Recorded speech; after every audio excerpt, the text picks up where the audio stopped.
தேவதூதன் சொன்னது போலவே எனக்கு ஒரு ஆண்மகன் பிறந்திருக்கிறானே.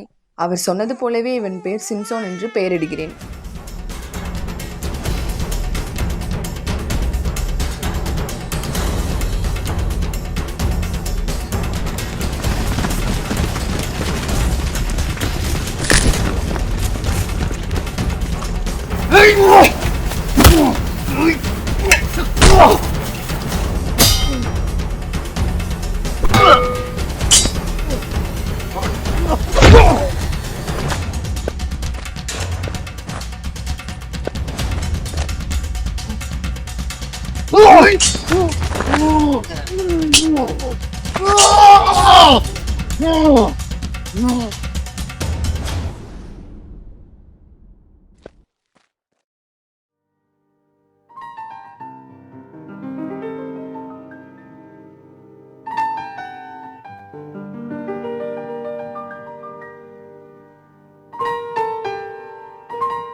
சிம்சோன், உனது பெரிய வலிமை எதில் உள்ளது என்றும் உன்னை எப்படி கட்டி அடக்க வேண்டும் என்றும் என்னிடம் சொல்லுங்கள். ஏன் உனக்கு இந்த கேள்வி? எல்லோருக்கும் நீ பலசாலி என்று தெரியும். ஆனால் எனக்கு மட்டுமே உம்முடைய பலவீனம் எதில் உள்ளது என்று தெரிய வேண்டும் என்ற ஆசையாக இருக்கிறது. 7 உலராத நரம்பு கயிறுகளை என்னை கட்டினால் நான் வலிமையிலிருந்து மற்ற மனித போல ஆகிவிடுவேன்.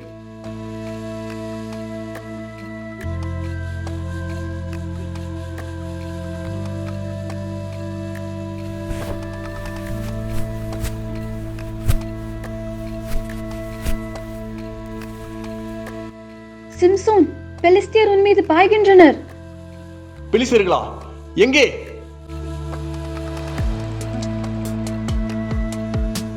ஏலா, என் மீது கோபமா? சிம்சோன், நீர் என்னை அற்பமாய் நடத்திவிட்டீர். என்னிடம் பொய் சொல்லிவிட்டீர். இல்லலா, இப்பொழுது உண்மையை சொல்கிறேன். இதுவரை பயன்படுத்தப்படாத புதிய கயிறுகளை கட்டினால் நான் வலிமையிலிருந்து மற்ற மனித போல ஆகிவிடுவேன்.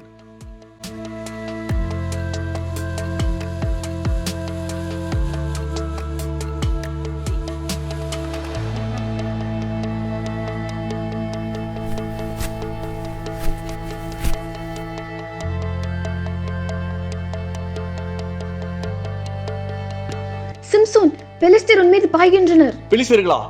எங்கே?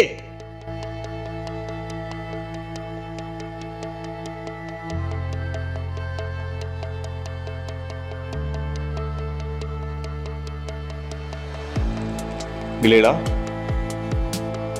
டிலேலா, என் மீது கோபமா?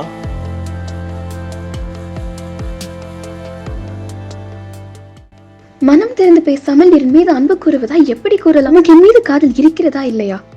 ஏலா, இதை வைத்து என் காதலை முடிவு செய்கிறாயா? என்ன கேள்வி இது? 3 முறை நேர் என்னை அற்பமாய் நடத்திவிட்டீர். இன்னும் உமது பலம் எங்கிருந்து வருகிறது என்று எனக்கு தெரியவில்லை. டிலேலா, இப்பொழுது உண்மையை சொல்கிறேன். சவரகத்தின் தலை மீது பட்டதே இல்லை. ஏனெனில் நான் கடவுள் ஆஜராக இருக்கிறேன். மீறி என் தலை மலிக்கப்பட்டால் நான் மற்ற மனிதர்கள் போல பலவீனமாக ஆகிவிடுவேன். இப்பொழுது புரிகிறதா? புரிகிறது.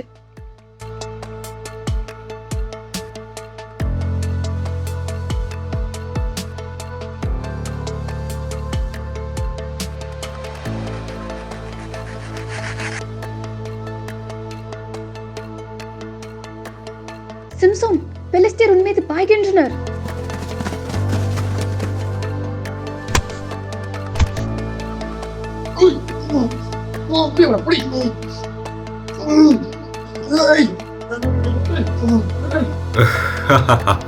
மாட்டிக்கொண்ட இஸ்ரவேலனே, என்ன செய்கிறாய்?